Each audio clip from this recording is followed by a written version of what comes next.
बिस्मिल्लाहिर्रहमानिर्रहीम। नाज़रीन, आज एक बार फिर हम अलकमर टीवी के प्रोग्राम में आपके सामने हाज़िर हैं। मेरे साथ आज मौजूद हैं नौजवान इस्लामिक स्कॉलर हैं जनाब अबू ज़ुरा अब्दुल बासित शेख साहब।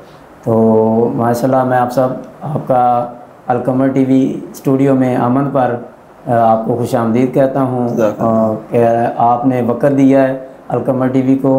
अल्लाह आपको जज़ाए खैर दे।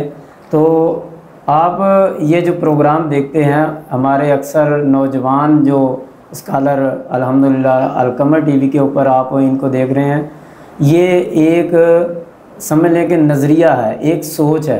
अगर ऐसे नौजवान जो इस्लाम की नशर व अशात के लिए काम करना चाहते हैं और अल्लाह पाक ने उनके लिए उनमें कुछ सलाहियतें रखी हैं, तो हम उनको इंशाल्लाह प्रमोट करने के लिए तैयार हैं और हम कर रहे हैं। और आप देखते हैं कि हमारे ये प्रोग्राम अल्हम्दुलिल्लाह किस कदर अल्लाह के फजल से एक इल्मी नैयत के होते हैं। तो आज हमारे साथ जो मौजूद हैं शख्सियत अबू ज़ुरा अब्दुल बासित शेख साहब। तो आज का जो हमारा उन्वान होगा प्रोग्राम का, वो है रिज़्क़े हलाल की अहमियत और आज के मुआशरे में इसका फ़ुक़दान क्यों। ठीक है जी। रिज़्क़े हलाल, चूँकि हर बंदा इस वक्त रिज़्क़े हलाल के हवाले से जो बात करता है, काम कर रहा है, कमाई कर रहा है, क्या हर बंदा कहता है कि मेरी रिज़्क़ में बरकत नहीं, या मेरा जो रिज़्क़ है वो किस नीयत का है, हम हलाल कमा रहे हैं या हराम कमा रहे हैं, हमारी कमाई में बरकत क्यों नहीं। इस हवाले से आज बात करेंगे हाफ़िज़ अबू ज़ुरा अब्दुल बासित शेख साहब। तो मैं सबसे पहले जो सवाल रखूँगा आप सब के सामने कि कुरान और सुन्नत में रिज़्क़े हलाल की अहमियत क्या है, इस हवाले से कोई रोशनी फरमाएँ। अस्सलामु अलैकुम रहमतुल्लाह। इन्नल हम्दुलिल्लाह नहमदुहु व नस्तईनुहु व नस्तगफिर व अशहदु अल्ला इलाहा इल्लल्लाह वहदहु ला शरीका लहु व अशहदु अन्ना मुहम्मदन अब्दुहु व रसूलुहु। अम्मा बाद, अल्लाहुम्मा सल्लि अला मुहम्मद व अला आलि मुहम्मद। सबसे पहले अब्दुल मनान कमर साहब, मैं आपका नहायत ही शुक्रगुज़ार हूँ कि आपने इस काबिल समझा कि आपने इस पॉडकास्ट में मौका दिया, और अल्लाह ताला आपको कामयाब करे जिस मिशन में आप लगे हुए हैं। अल्लाह ताला मज़ीद आपको बरकतें अता फरमाए। तो जो आपने सवाल किया है कि रिज़्क़े हलाल की किताब और सुन्नत से अहमियत, इस हवाले से अल्लाह ताला ने जगह जगह रिज़्क़े हलाल का अल्लाह ताला ने कुरान मजीद में हुक्म दिया है। अल्लाह ताला ने रसूलों के बारे में फ़रमाया, रसूलों को मुखातिब होकर फ़रमाया, या अय्युहर रसूल कुलू मिन तय्यिबाति वअमलू सालिहा, कि ए रसूलों की जमात, तुम पाकीज़ा माल खाओ, पाकीज़ा चीज़ें खाओ, वअमलू सालिहा, और नेक अमल करो। रहमत कायनात सल्लल्लाहु अलैहि वसल्लम ने इरशाद फरमाया कि जो अल्लाह ताला रसूलों को हुक्म देता है वही हुक्म अल्लाह ताला मोमिनीन को भी देता है जी। तो आगे एक आयत में अल्लाह ताला फरमाते हैं, या अय्युहल्लज़ीना आमनू कुलू मिन तय्यिबाति मा रज़क़नाकुम, कि ए ईमान वालो तुम भी पाकीज़ा माल खाओ, हलाल माल खाओ, यानी पाकीज़ा माल खाओ, तय्यिबात खाओ, हलाल माल खाओ जो हमने तुम्हें रिज़्क़ अता की है। तो अल्लाह ताला ने जगह जगह कुरान मजीद में रिज़्क़े हलाल की अहमियत को उजागर करने के लिए रिज़्क़े हलाल खाने का हुक्म दिया। यहाँ जो नुक्ते की बात ये है वो ये है कि अल्लाह ताला ने अम्बिया को रिज़्क़े हलाल का हुक्म दिया कि तुम रिज़्क़े हलाल खाओ। हालांकि अम्बिया कराम तो रिज़्क़े हलाल ही खाते हैं, रिज़्क़े हराम तो खा नहीं सकते। वो तो खुद इसकी दावत देने के लिए आए हैं कि रिज़्क़े हलाल खाया जाए। जैसा कि एक और मुकाम है इसी तरह का कि अल्लाह ताला ने 18 अम्बिया कराम का जिक्र किया, और 18 अम्बिया कराम का जिक्र करने के बाद अल्लाह ताला ने क्या फरमाया, वलो अशरकू लहबिता अन्हुम मा कानू यअमलून। अगर ये 18 अम्बिया भी हमारे साथ शिरक करते, यानी मुझे अल्लाह के साथ शिरक करते, तो अल्लाह ताला इनके भी आमाल को बर्बाद कर देता, हबद कर देता। अब यहाँ सवाल ये है कि अम्बिया तो तौहीद की दावत देने के लिए आए हैं, वो तो शिरक कर ही नहीं सकते। तो ये अल्लाह ताला ने हमें सिखाने के लिए, हमें सबक देने के लिए ये फरमाया है कि तुम शिरक से बच जाओ, तौहीद पर आओ। अगर अम्बिया भी शिरक करते, यानी शिरक ये इतना संगीन जुर्म है, अगर अम्बिया भी शिरक करते तो हम इनके आमाल को बर्बाद कर देते। इसी तरह का सलूक इस आयत में है कि अल्लाह ताला ने अम्बिया कराम की जमात को हुक्म दिया कि तुम तय्यिबात खाओ, पाक माल खाओ। मकसूद क्या था?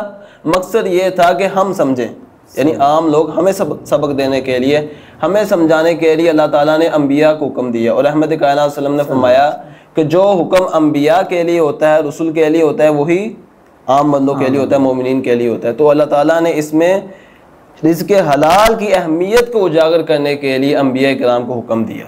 जी हज़रत, हराम कमाई के रूहानी और माशरती क्या नुकसानात हो सकते हैं, इस हवाले से क्या? जी बिल्कुल, हराम कमाई के जो रूहानी जो नुकसानात, बहुत ज़्यादा नुकसानात हैं। रहमत कायनात सल्लल्लाहु अलैहि वसल्लम ने इरशाद फरमाया कि ज़ाका तअमल ईमान रज़ीतु बिल्लाहि रब्बन व बिल इस्लाम दीन व बि मुहम्मद नबिय्या, कि उस बंदे ने ईमान का जायका चख लिया जिसने कहा कि मैं अल्लाह के रब होने पर राज़ी हूँ। अब यहाँ नुक्ते की बात यह है कि जब बंदा हराम खोरी इख्तियार करता है, यानी हराम ज़रा इख्तियार करता है, हराम खाता है, तो उसका ईमान जो है वो कमज़ोर हो जाता है। उसका ईमान अल्लाह ताला पर नहीं रहता, क्योंकि हलावत, ईमान की हलावत बंदा तभी पा सकता है जब वो अल्लाह ताला को प्रॉपर रब मानेगा। और रब मानने के लिए क्या ज़रूरी है कि वो अल्लाह ताला को खालिक माने, मालिक माने, राज़िक माने। अब जो बंदा हराम खोरी इख्तियार करता है, हराम ज़रा इख्तियार करता है, उसे अल्लाह ताला के राज़िक होने पर यकीन नहीं है, उसे अल्लाह ताला पर तवक्कुल नहीं है कि अल्लाह ताला मुझे हलाल ज़राए से भी मुझे दे सकता है। मैं हलाल ज़राए अगर इख्तियार करूँगा तब भी अल्लाह ताला मुझे रिज़्क़ देगा, लेकिन वो ना चाहते हुए अल्लाह ताला पर तवक्कुल नहीं करता, वो हराम ज़राए इख्तियार करता है। जैसा कि रहमत कायनात सल्लल्लाहु अलैहि वसल्लम ने इरशाद फरमाया, लौ कुंतुम तवक्कलूना अलल्लाह हक़्क़ तवक्कुलिही लरज़क़्तुम कमा तर्ज़ुक़ुत तैरु। कायनात के इमाम ने फरमाया कि अगर तुम अल्लाह ताला पर कमा हक़्क़हु तवक्कुल कर लो, जिस तरह तवक्कुल करने का हक़ है, लरज़क़्तुम कमा तर्ज़ुक़ुत तैर, अल्लाह ताला तुम्हें वैसे रिज़्क़ दे जिस तरह वो परिंदों को रिज़्क़ देता है। परिंदों को रिज़्क़ कैसे देता है अल्लाह ताला? रहमत कायनात ने फरमाया कि तक़दु ख़िसामा व तरूह बिताना, कि जब वो सुबह को निकलते हैं अपने घोंसलों से तो खाली पेट होते हैं, लेकिन जब वो रात को अपने घोंसलों में आते हैं तो वो उनके पेट भरे हुए होते हैं। यानी उनका अल्लाह ताला पर तवक्कुल होता है कि अल्लाह ताला हमें रिज़्क़ देगा, तो वो अल्लाह ताला पर तवक्कुल करके जद्दोजहद करते हैं, रिज़्क़ कमाते हैं। यानी वो बाहर निकलते हैं अपने घोंसलों से, जद्दोजहद करते हैं, तो अल्लाह ताला उन्हें हलाल रिज़्क़ देता है, हलाल ज़रिए से वो खाते हैं, अपने पेट को भरते हैं। तो इसी तरह सबसे पहली चीज़ ये है कि रूहानी जो से नुकसानात वो ये है कि बंदे के दिल से अल्लाह ताला का यकीन चला जाता है, तवक्कुल उसके दिल से मफकूद हो जाता है, ख़त्म हो जाता है। क्योंकि रहमत कायनात सल्लल्लाहु अलैहि वसल्लम ने फरमाया कि अल्लाह ताला के ख़जाने तो इतने ज़्यादा हैं कि अगर तुम्हारे अगले, तुम्हारे पिछले, जो मर चुके हैं, जो आने हैं, वो सब एक जगह पर खड़े हो जाएं, एक चटियल मैदान में खड़े हो जाएं, कामू फ़ी सईद वाहिद। रहमत कायनात ने फरमाया कि अगर वो सारे जितने भी लोग हैं, तुम्हारे जिन, तुम्हारे इंसान, तुम्हारे अगले पिछले जो फौत हो चुके हैं, जो आने हैं, सब एक जगह इकट्ठे हो जाएं, एक चटियल मैदान में आ जाएं, कामू फ़ी सईद वाहिद फसअलूनी। अल्लाह ताला फरमाता है, कायनात की इमाम ने फरमाया कि अल्लाह ताला फरमाता है, ये अल्लाह ताला का राज़िक होना आपको उसकी दलील मैं दे रहा हूँ कि अल्लाह ताला के रिज़्क़ में कितनी ख़जाने हैं और अल्लाह ताला के ख़जानों में कितनी वुसअत है, ये उसकी दलील मैं आपको दे रहा हूँ। तो रहमत कायनात ने इरशाद फरमाया कि अल्लाह ताला फरमाता है कि वो सारे एक मैदान में मेरे पास आ जाएँ, फसअलूनी, सारे मुझसे मांगे, कोई बादशाहत मांगे, कोई हुकूमत मांगे, कोई माल दौलत मांगे, कोई ओहदा मांगे, जो भी किसी ने मांगना है वो मांगे। अल्लाह ताला फरमाते हैं फ़आतैतु कुल्ला इंसानिन मसअलतहु, मैं हर इंसान को उसने जो सवाल किया है उसे मैं अता कर दूंगा। ये अल्लाह ताला के ख़जानों में वुसअत है। और आगे क्या हदीस के अल्फाज हैं, अल्लाह ताला फरमाते हैं कि सारों को देने के बाद मेरे ख़जानों में ज़रा से भी कमी नहीं आएगी। क्या बात, ला यनकुसु इल्ला फ़ी मिख्यती, बस इतनी कमी आएगी कि एक चिड़िया है वो समुंदर में चोंच लगाती है और पानी उठा देती है। अल्लाह ताला फरमाते हैं कि वो कितना पानी उठाती है उतनी भी मेरे खजानों में कमी नहीं आएगी। समंदर से एक पानी का कतरा निकल जाए, कितना पानी, कुछ भी नहीं। तो अल्लाह ताला फरमाते हैं इतनी भी मेरी खजानों में कमी नहीं आएगी। ये अल्लाह ताला के खजानों में वसअत है। तो असल बात तवक्कुल की है, बंदे को चाहिए कि वो अल्लाह ताला पर तवक्कुल करे और अल्लाह ताला से रिज़्क़ की दुआ करता रहे, हलाल रिज़्क़ अल्लाह ताला उसे अता करे। जैसा कि वो मशहूर दुआ है कि अल्लाहुम्मा जअल रिज़्क़न आली मुहम्मदिन क़ूता, कि आप सल्लल्लाहु अलैहि वसल्लम भी अल्लाह ताला से रिज़्क़ की दुआ किया करते थे। और कैसी रिज़्क़ की दुआ करते कि अल्लाह मुझे ऐसा रिज़्क़ अता कर जिससे सिर्फ मेरा गुजारा हो जाए, यानी कूत ला यमूत रिज़्क़ रहमत कायनात सल्लल्लाहु अलैहि वसल्लम अल्लाह ताला से मांगते थे, यानी ऐसा रिज़्क़ जिससे सिर्फ मौत वाक़ ना हो, यानी सादगी की ज़िंदगी आप सल्लम गुजारना ये पसंद करते थे। अच्छा, ये रिज़्क़ हलाल का तल्लुक़ दुआओं की कबूलियत के साथ भी है? जी बिल्कुल, रिज़्क़ हलाल जो बंदा खाता है, रिज़्क़ हलाल बंदा कमाता है, तो ऐसा बंदा मुस्तजाबुद दावात बन जाता है। अल्लाह ताला ऐसे बंदे की दुआ को रद्द नहीं करता। इस पर एक हदीस है कि सैयदना साद बिन अबी वक़ास रज़ियल्लाहु अन्हु ने कायनात के इमाम से पूछा, दरियाफ़्त किया कि या रसूलल्लाह मुझे कोई ऐसा नुस्खा बता दीजिए, मुझे कोई ऐसा नुस्खा बता दीजिए जिसको मैं इख्तियार करूँ तो मुझे अल्लाह ताला मुस्तजाबुद दावात बना दे, यानी मेरी अल्लाह ताला दुआ को रद्द ना करे, मैं ऐसा अमल इख्तियार कर लूँ जिसकी वजह से अल्लाह ताला मेरी दुआ को हमेशा पूरा करे। तो रहमत कायनात सल्लल्लाहु अलैहि वसल्लम ने क्या फरमाया? फरमाया या साद अतइब अतआमा का तकुन मुस्तजाब दावा, कि तू पाकीज़ा माल खा, रिज़्क़ हलाल कमा, रिज़्क़ हलाल पर कफ़ायत कर, रिज़्क़ हलाल को उसको अपनी ज़िंदगी में नाफिज कर, यानी रिज़्क़ हलाल हमेशा तो कमा, हराम की तरफ ना जा, तेरी माइशत हलाल की हो, तेरा खाना पीना हलाल का हो, अल्लाह ताला तुझे मुस्तजाबुद दावात बना देगा, तेरी दुआ को अल्लाह ताला रद्द नहीं करेगा, कबूल करेगा। तो यहाँ से मालूम होता है कि रिज़्क़ हलाल की इतनी ज़्यादा अहमियत है कि अल्लाह ताला बंदे की दुआ को रद्द नहीं करता, जो रिज़्क़ हलाल को कमाता है, रिज़्क़ हलाल के ज़रिए से अपनी मईशत को चलाता है। और एक और हदीस है, और बड़ी ही अहम हदीस है, बड़ी ही दिलचस्प हदीस है। रहमत कायनात सल्लल्लाहु अलैहि वसल्लम ने इरशाद फरमाया कि राजुलन युतीलुस सफ़र, एक आदमी लंबा सफ़र इख्तियार करता है, लंबा सफ़र, और इस सफ़र से मुराद हज का सफ़र है। लंबा सफ़र इख्तियार करता है, अशासा, हदीस के अल्फाज हैं कि उसके बाल जो से बिखरे हुए होते हैं, उसके बाल सर आलूद होते हैं, यानी गंदे उसके बाल हुए होते हैं सफ़र की वजह से, मिट्टी की वजह से, और अगबारा, और उसके पाँव भी, कदम भी उसके एक गुबार होते हैं, यानी उसके कदम भी मिट्टी से भरे होते हैं, यानी उसका सर भी आलूद मिट्टी से, उसके कदम भी आलूद, यानी वो सफ़र करके आया, इतना लंबा सफ़र करके आया। तो आगे जो हदीस के अल्फाज है, यमुद्दु यदैहि, और वो शख्स खाना काबा में मौजूद है और अपने हाथों को इस तरह उठा लेता है, अल्लाह से दुआ करनी शुरू कर देता है। लंबा सफ़र करके आया और उसकी जो हालत भी है वो भी ख़राब है, और अपने हाथों को उठाया। ये अरफात की बात है। अरफा में ऐसे होता है कि जो आराम बांध कर बैठ जाते हैं और अल्लाह ताला से दुआ करते हैं, उनकी हालत इस तरह की होती है। तो काबे में बैठा है, अल्लाह ताला से दुआ कर रहा है हाथ उठाकर, लेकिन हदीस के अल्फाज है, कायनात के इमाम ने इरशाद फरमाया या रब्बी वो कह रहा है, और साथ साथ या रब्बी भी कह रहा है, अल्लाह से दुआ मांग रहा है, और या रब्बी अल्लाह, ए मेरे रब, अल्लाह से दुआ मांग रहा है। रहमत कासिम ने क्या फरमाया कि उसकी दुआ को कबूल नहीं किया जाता।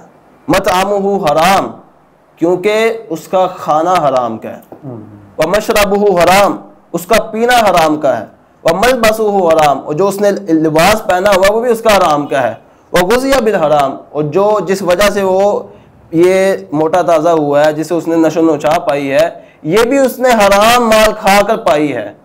रहमत कायनात ने शाह फरमाया फ़अन्ना मुस्तजाब लिज़ालिका, उसकी दुआ को कैसे कबूल किया जाए। तो यहाँ से मालूम होता है कि जो बंदा हराम खोर है, हराम खाता है, अल्लाह ताला ऐसे बंदे की दुआ को कबूल ही नहीं करता। यानी वो बैतुल्लाह के अंदर भी चला जाए, बैतुल्लाह के अंदर भी चला जाए, कपड़े उसके लिबास हराम का है, उसका खाना हराम जी है, बिल्कुल हराम की कमाई की वजह से उसकी दुआ कबूल नहीं होती। और जो इसके बरक्स जो रिज़्क़ हलाल खाता है, रिज़्क़ हलाल का एहतमाम करता है, अपनी मईशत को रिज़्क़ हलाल के ज़रिए से चलाता है, तो जैसा कि मैंने पहले हदीस बयान की कि वो मुस्तजाबुद दावात बन जाता है। अल्लाह ताला ऐसे बंदे की दुआ को कबूल करता है, रद्द नहीं करता। और जो हराम खाता है, कहीं भी बैठ के पुकारे, कहीं भी बैठ के पुकारे, उसकी दुआ कबूल की जाती है। अच्छा हज़रत, ये बताएं कि आजकल के दौर में रिज़्क़ हलाल कमाना मुश्किल क्यों हो गया? ये बड़ा ही अहम सवाल है। ये सबसे इसकी वजह ये है, मुश्किल इसलिए हो गया है कि लोग जो है वो दुनियादारी में खो गए हैं, दुनियादारी में खो गए हैं। हर किसी को दुनिया की पड़ी हुई है, कोई भी आखिरत के लिए अमल नहीं कर रहा। रहमत कायनात की हदीस है, आपने फरमाया कि जो बंदा दुनिया को अपनी सोच का महवर बना लेता है, उसका मतलूब व मकसूद सिर्फ दुनिया बन जाती है, यानी वो दुनिया के लिए मालो दौलत कमाता है, दुनिया के लिए कोई भी काम करता है, वो दुनिया के लिए, मुझे इससे दुनियावी फ़ायदा क्या हो, कोई भी वो काम करता है, या हत्ता के दीन का काम भी वो दुनिया के लिए करता है। तो आप सबने फरमाया कि फर्रका अमरहू, अल्लाह ताला ऐसे बंदे के मामलाते ज़िंदगी को बखेर देता है, अल्लाह ताला ऐसे बंदे की ज़िंदगी से सुकून को ख़त्म कर देता है। अल्लाह ताला ऐसे बंदे को सुकून नहीं देता, यानी जो हराम कारी में पड़ जाता है, हराम खोरी इख्तियार करता है, दुनिया में खो जाता है, ऐसे बंदे के अल्लाह ताला मामलात ज़िंदगी को बखेर देता है। ऐसे बंदे को अल्लाह ताला ज़िंदगी में सुकून चैन नहीं अता करता। और इसके बरक्स रहमत कायनात ने इरशाद फरमाया कि जो बंदा आखिरत को अपना मतलूब व मकसूद बना लेता है, अपनी ज़िंदगी का महवर जो भी वो काम करता है वो उसका मकसूद उस आखिरत होता है कि मुझे इसमें आखिरत क्या फ़ायदा होगा, आखिरत में मुझे इसका क्या फ़ायदा होगा। तो रहमत कायनात ने इरशाद फरमाया कि अल्लाह ताला उसके मामलात ज़िंदगी को अपने हाथ में ले लेता है। अल्लाह ताला उसके मामलात ज़िंदगी को अपने हाथ में ले लेता है और उसे दुनिया अता करता है। ये नहीं उसके पास दुनिया नहीं आती, अल्लाह ताला उसे दुनिया अता करता है, हलाल तरीके से दुनिया अता करता है। वाहिया रागिमा, कायनात की इमाम ने फरमाया अतत दुनिया वाहिया रागिमा, दुनिया उसके पास आती है, जलील होकर रुसवा होकर उसके पास दुनिया आती है। तो यहाँ से मालूम होता है कि जो ज़्यादातर लोग हराम खोरी में पड़े हुए हैं उस सब की उसकी वजह यह है कि वो दुनिया को अपना खुदा मान बैठे हैं, वो सिर्फ दुनिया में खो गए हैं। इसलिए उनके लिए को ज़्यादा इसलिए उनके जो से है उनके लिए रिज़्क़ हलाल कमाना मुश्किल हो गया, मुकाबलेबाजी में आ गए हैं कि वो इतने पैसे कमा रहा है, मेरा दोस्त इतने पैसे कमा रहा है तो मैं भी क्यों ना कमाऊं। बस वो मुकाबलेबाजी में आकर वो फिर हराम में पड़ जाते हैं। जबकि रहमत का क्या फरमान है कि आपने फरमाया कि उस शख्स की तरफ देखो जो तुमसे नीचे है, उस शख्स की तरफ ना देखो जो तुमसे बेहतर है, जो तुमसे ऊपर है उस शख्स की तरफ ना देखो। यानी अगर आपके पास मोटरसाइकिल है आप साइकिल वाले की तरफ देखें कि अल्लाह ने हमें मोटरसाइकिल तो दी है, उसे साइकिल दिया है, उसे ये भी नहीं दिया। इस तरह अल्लाह ताला ने आपको नेमतें दी हैं, आपको आंखें दी हैं, आपको हाथ पाँव दिए, आप उनको देखें जिनके पास ये नेमतें नहीं हैं, जो बोल नहीं सकते, अल्लाह ताला ने आपको ज़ुबान अता की। यही वजह है कि ज़्यादातर लोग जो हराम में पड़ जाते हैं, या तो वो दुनिया की उनमें हिरस बहुत होती है या वो मुकाबलेबाजी में आकर हराम को इख्तियार कर लेते हैं।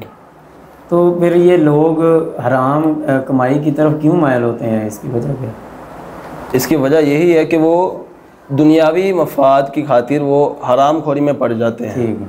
अच्छा, सूद, रिश्वत, धोखाधड़ी, ये कमाई हलाल है या हराम, इसके बारे में? ये वाज़ेह है कि हराम है। सूद हराम है। अल्लाह ताला ने वाज़ेह इरशाद फरमाया वहल्लल्लाहुल बैअ व हर्रमर रिबा, कि अल्लाह ताला ने तिजारत को हलाल किया है और सूद को हराम कर दिया। अल्लाह ताला का वाज़ेह कुरान में ये इरशाद है कि अल्लाह ताला ने सूद को हराम कर दिया। और इसके बारे में अल्लाह ताला ने बड़ी वईद कुरान मजीद में फरमाई। अल्लाह ताला फरमाते हैं, इसका मैं तर्जुमा आपके सामने रख देता हूँ। अल्लाह ताला फरमाते हैं कि जो बंदा सूद इख्तियार करता है और वो सूद पर जमा रहता है तो अल्लाह ताला फरमाते हैं फ़उलाइका हुम अस्हाबुन नार, यानी वो तौबा नहीं करता। अल्लाह ताला फरमाते हैं अगर उसने पीछे सूद खोरी इख्तियार की, सूद के मामलात उसने इख्तियार किए, वो तौबा कर ले। अगर वो तौबा कर लेता है तो उसके पिछले गुनाह माफ़ हो जाएंगे।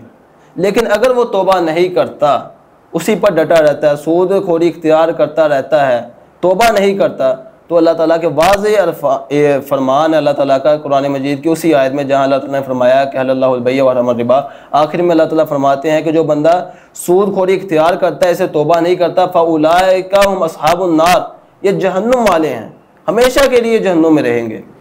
और ये यहाँ से मालूम होता है कि सूद ये हराम है और इसका हुक्म यही है कि ये हराम, अल्लाह ताला ने ऐसे बंदे को जहन्नमी करार दिया है जो बंदा सूद इख्तियार करता है। और धोखे की तरफ आ जाइए, मशहूर हदीस है, आपने फरमाया कि मन गश्शा फलैसा मिन्ना, कि जो बंदा धोखा इख्तियार करता है वो हम में से नहीं है। जो बंदा धोखा इख्तियार करेगा वो हम में से नहीं है, यानी वो रहमत कायनात सल्लल्लाहु अलैहि वसल्लम ने इतनी बड़ी वही सुना दी कि वो हम में से नहीं है। और एक जो मशहूर हदीस है सही मुस्लिम की, आपने फरमाया कि कल क़यामत का दिन होगा, कल क़यामत का दिन होगा और वहाँ से एक बंदा आएगा, यानी जो एक बंदे उसके पास इतनी नेकी होंगी, यानी उसने हज किए होंगे, नमाज़ें पढ़ी होंगी, ज़कात अदा की होगी, यानी एक बंदा उसके तमाम उसके पास नेकी होंगी, हज किए होंगे, ज़कात अदा की होगी, नमाज़ें पढ़ी होंगी, यानी उसके पास बहुत ज़्यादा नेकी होंगी। लेकिन एक शख्स आएगा, वो कहेगा कि अल्लाह मुझे इसने धोखा दिया था। दूसरा शख्स आएगा, वो कहेगा कि अल्लाह इसने मुझे गाली निकाली थी। तीसरा शख्स आएगा, वो कहेगा अल्लाह इसने मेरा खून बहाया था। अल्लाह ताला फिर क्या हुक्म देगा, यानी धोखे का नुकसान क्या है, धोखे का हुक्म क्या है? अल्लाह ताला कल क़यामत के दिन फरिश्तों को हुक्म देगा, ये सही मुस्लिम की हदीस है, अल्लाह ताला फरिश्तों को हुक्म देगा कि इसकी नेकी उठाओ, उस मज़लूम के खाते में डाल दो जिसको इसने धोखा दिया। ये धोखे का हुक्म है। उसकी नेकी उठाकर मजलूम के खाते में डाल दी जाएंगी जिसको इसने धोखा दिया होगा। और आगे फरिश्ते कहेंगे कि अल्लाह इसकी नेकी खत्म होगी, अभी भी मजलूम आ रहे हैं, कोई कह रहा है इसने मुझे धोखा दिया है, इसने मुझे गाली दी है, इसने मेरा खून बहाया है। अल्लाह ताला फरमाएगा कि मजलूमों के गुनाह उठाओ और इसके खाते में डाल दो। और आखिर में हदीस के अल्फाज हैं फतुरिहा फिन्नार, ऐसे शख्स को जहन्नुम में डाल दिया जाएगा।